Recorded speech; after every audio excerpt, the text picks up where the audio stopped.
amal ibadah itu berlandaskan penerimaannya di sisi Allah Subhanahu wa taala dan pemberian pahalanya pada niatnya.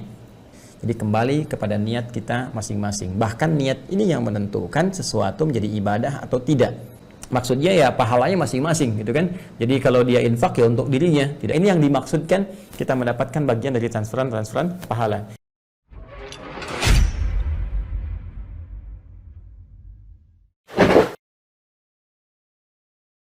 Mohon izin karena waktu kita terbatas, kita akan coba mulai dari YouTube terlebih dahulu. Dari akun Muryukun. Ya, baik. Assalamualaikum Ustaz. Waalaikumsalam warahmatullahi wabarakatuh. Saya ingin bertanya, apakah boleh saya infak tapi di atas namakan saya, kedua orang tua, kakek, nenek dan saudara-saudara saya, sedangkan uang atau barang yang diinfakkan tidak seberapa. Terima kasih Ustaz. Ya, semoga Allah senantiasa memberikan keberkahan rizki kepada Anda, kelancaran dan kekuatan untuk beramal soleh dengan rizki yang Allah titipkan itu. Baiklah, hal yang pertama penting kita garis bawahi terkait dengan infak yang di atas namakan lebih daripada satu orang atau penginfak itu sendiri. Pertama, kaidah mengatakan bahwa seluruh amal ibadah itu berlandaskan penerimaannya di sisi Allah Subhanahu wa taala dan pemberian pahalanya pada niatnya.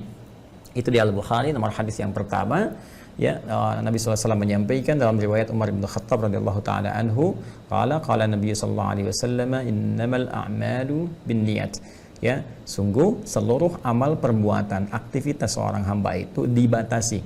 Ya, dibatasi feedbacknya, bahkan pemberian pahalanya berdasarkan niatnya. Jadi kembali kepada niat kita masing-masing. Bahkan niat ini yang menentukan sesuatu menjadi ibadah atau tidak. Ingat baik-baik. Ya, misal saya ingin minum misalnya. Ya, ketika minum saya niatkan karena Allah untuk memberikan kekuatan untuk beribadah. Ya, maka saya tunjukkan misalnya dengan mengucapkan nama Allah saat akan meminumnya. Bismillahirrahmanirrahim. Atau bismillah misalnya. Saya minum itu, maka aktivitas minum ini itu beralih menjadi ibadah, punya nilai ya di sisi Allah Subhanahu wa taala, dituliskan pahalanya. Dan feedbacknya dalam kehidupan dunia diberkahi minuman itu sehingga memberikan manfaat kepada kita. Mudah nanti membangun kekuatan untuk menunaikan sholat, untuk baca Al-Quran dan sebagainya. Ya, kalau saya hanya sekedar minum saja, tidak saya niatkan apapun untuk kepentingan ibadah, maka fungsi minuman itu hanya ada menjadi fungsi duniawi semata, yaitu menghilangkan haus. Minum selesai, haus hilang. Ya, itu diantaranya. Jadi bisa menunjukkan dan membedakan satu aktivitas ibadah dengan yang bukan ibadah, atau membedakan ibadah satu dengan ibadah yang lainnya. Seperti misalnya kita ingin menunaikan 2 rakaat, ya, sholat sebelum subuh. Ya, jumlahnya sama 2 rakaat. Kemudian bacaannya pun teman-teman sekalian, bacaan yang tertibnya serupa. Artinya dari mulai takbir, iftitah, al-fatihah, baca surat kan, walaupun suratnya misalnya dibacanya dibeda antara yang fardu dengan yang sunnah, tapi semua gerakannya serupa. Ya, sama jumlah rakaatnya. Yang membedakan apa? Niatnya. Ketika saya niatkan qabliyah, maka menjadi sunnah. Ketika saya niatkan fardu, maka menjadi salat yang wajibnya, yang subuhnya. Jadi untuk membedakan satu ibadah dengan ibadah yang lainnya terletak kepada apa? Niatnya. Plus yang ketiga juga bisa menjadi penentu pemberian pahala berlaku atau tidak. Ya, ketika diniatkan itu jadi ibadah, tapi ada unsur misalnya riyanya. Ya, karena ingin dilihat oleh orang lain. Infak misalnya, masukkan tapi hanya ingin dilihat orang. Ya, dia coba pamer, dia pamerkan misalnya kesempatan salat Jumat, datang kotak infak, lalu dia sampaikan begini-begini, dia masukkan misalnya nih, ya 100.000 dia masukkan. Nah, itu walaupun terlihat seperti ibadah, tapi karena riya ada di situ, maka tidak mendapatkan bagian dari pahalanya. Nah, pahala yang diberikan ini teman-teman sekalian dan menjadi ibadah itu kembali kepada niat. Sedangkan saat kita meniatkan, menunjukkan ibadah itu dilakukan karena Allah Subhanahu wa taala, ini yang menjadi dasar persoalannya. Apakah boleh kemudian itu diniatkan di atas namakan lebih daripada satu orang dari yang berbuat juga menyertakan orang-orang lain di sekitarannya.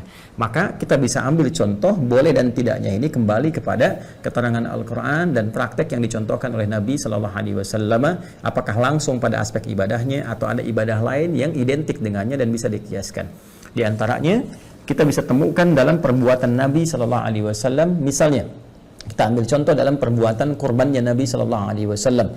Ya, ada di Abu Daud nomor hadis 2810. Ya, ketika Nabi saat akan menyembelih itu mengatakan, Allahumma hadza anni wa amman lam yudahhi min ummati.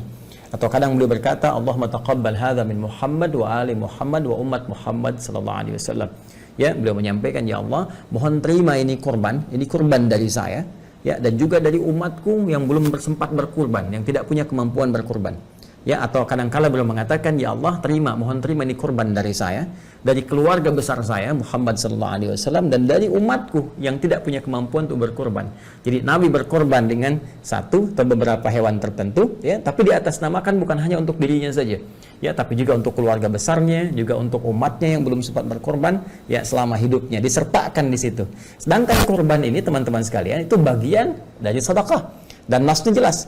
Ya, di Al-Quran ada, di hadis ada, ya, bahkan di situ bisa mengikat terhadap orang yang punya kemampuan, ya, bahkan di mazhab Hanafi itu bisa berhukum wajib, walaupun di mazhab Syafi'i dan jumhur ulama mengatakan itu sunnah, ya, tapi nasnya dibenarkan, ya, berkorban sebagai bagian dari amaliyah sedekah yang membenarkan iman kita. Sedangkan infak pun itu bagian dari sedekah.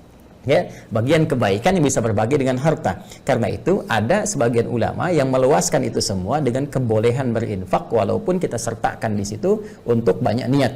Ya, dalam arti melibatkan banyak orang. Karena itu ada di sini pendapat-pendapat ulama yang mengambil pada perbuatan tadi atau bahkan pada sabda Nabi sallallahu alaihi wasallam, keterangan Nabi sallallahu alaihi wasallam yang membolehkan seseorang kemudian berinfak atau bahkan berkurban, ya, berkurban yang diatasnamakan untuk orang tua yang telah wafat atau saudara yang telah tiada. Maka dari sini secara ringan bisa kita katakan bahwa boleh saja ada seseorang yang berinfak kemudian diatasnamakan bagi orang lain atau menyertakan orang lain, termasuk mungkin boleh jadi orang yang telah tiada yang tidak bersamanya saat ini. Ya, boleh bentuknya misalnya sedekah untuk misalnya wakaf mushaf, gitu kan? Sedekah misalnya untuk karpet masjid atau bikin tempat wudu dan sebagainya. Lalu saya niatkan ini misalnya untuk orang tua saya yang telah meninggal, itu sah-sah saja untuk dilakukan. Ada sebagian yang mengambil dalil Al-Quran, misalnya di Quran surah ke-53 An-Najm ayat 39, wa allaysa lil insani illa ma sa'a, dan tidaklah manusia memperoleh kecuali apa yang ia lakukan, ya, apa yang telah ia perbuat. Maksudnya ya pahalanya masing-masing, gitu kan. Jadi kalau dia infak ya untuk dirinya, tidak bisa diberikan kepada orang lain, gitu ya. Tapi menurut saya pengambilan dalil ini agak kurang sempurna. Ya, kenapa? Karena yang dimaksud dalam konteks ini adalah konteks pemberian pahala saat di akhirat. Jadi ketika sampai di akhirat ini, orang nggak bisa ngambil pahala orang lain, ini untuk pribadi-pribadinya saja. Tapi ketika di dunia dia bisa usahakan, ya, mendapatkan pahala-pahala dimaksud, termasuk menyertakan orang lain.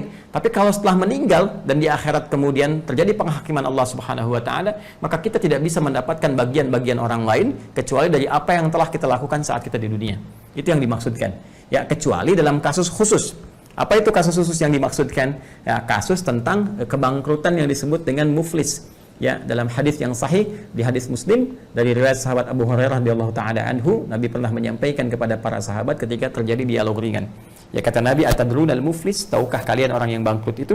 Maka mereka berkata, ya Rasulullah, al muflisu fina man la dirham lahu wa la mata'.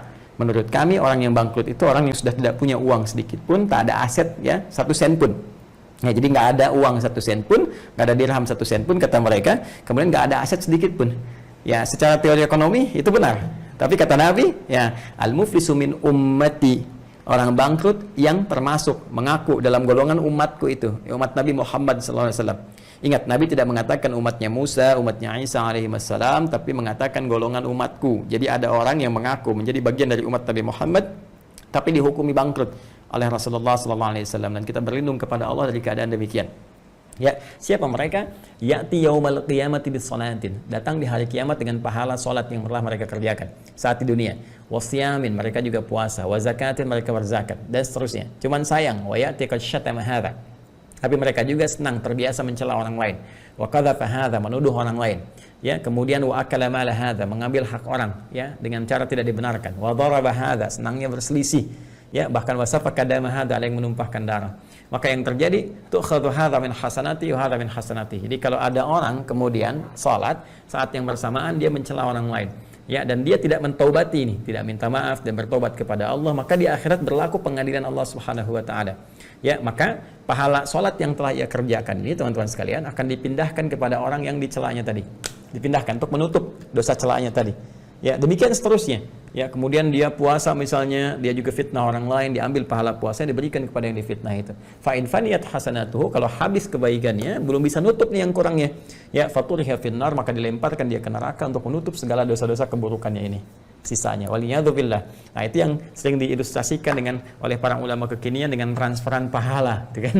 Jadi dia dapatkan itu dari orang-orang lain yang menzaliminya.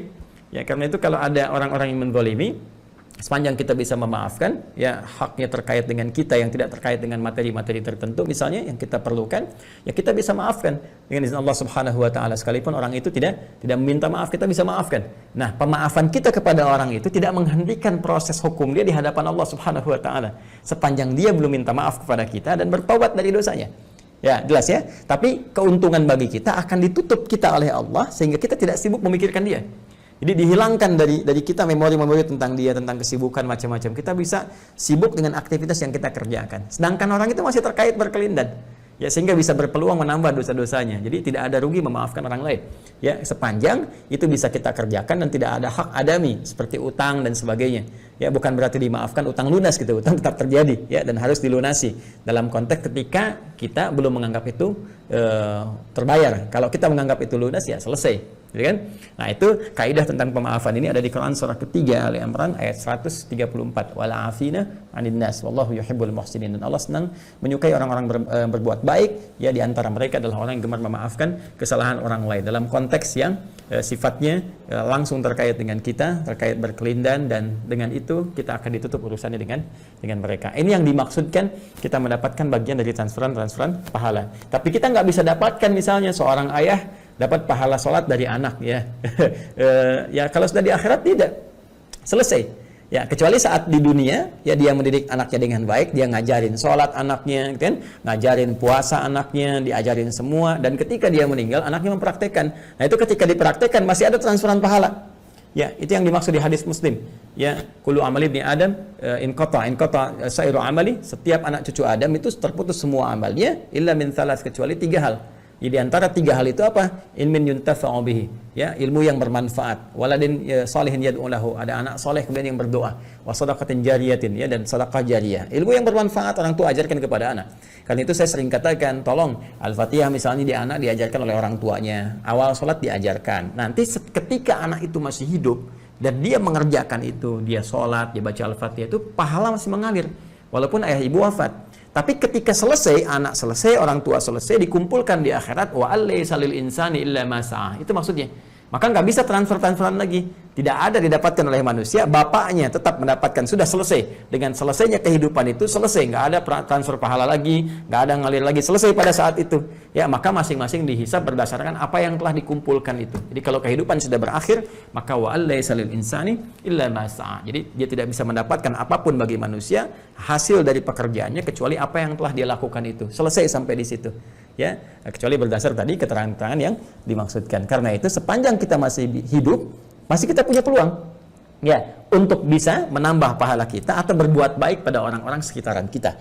Tadi dalam arti sepanjang saya masih bisa hidup, saya bisa bersedekah untuk niat orang tua misalnya yang telah meninggal dunia, atau bersedekah menyertakan keadaan orang tua kita. Ya, ini pendapat yang saya pilih, dan sekaligus kita menghormati juga jika ada yang berpedoman misalnya ini nggak bisa, tetap untuk sendiri saja, kita hormati. Ya, tidak usah berselisih, yang penting masing-masing memiliki dalilnya, dan dengan dalil itu kita berkeyakinan, dengan keyakinan itu Allah akan memberikan balasan. Ya, kalau mau tahu lebih cepat ya meninggal nanti baru ketahuan gitu ya, sesuai dengan waktu yang masing-masing. Wallahu taala alam bissawab. Jadi secara singkatnya saya katakan boleh. Ya, boleh. Tapi Ustadz sedikit, Allah nggak lihat sedikit banyaknya. Yang Allah lihat ketulusannya, keikhlasannya. Ya, sedikit ikhlas itu sangat bagus. Ya, tapi banyak ikhlas itu lebih bagus. Ya, jadi jangan dibandingkan pilih mana, sedikit ikhlas atau banyak gak ikhlas. Ya pilih banyak tapi ikhlas, gitu ya. Tapi kalau yang kita punya pun terbatas, ya keterbatasan itu menjadi bernilai di hadapan Allah dengan keikhlasan kita. Jelas ya? Keterbatasan akan menjadi bernilai di hadapan Allah dengan keikhlasan kita. Catat, bikin status.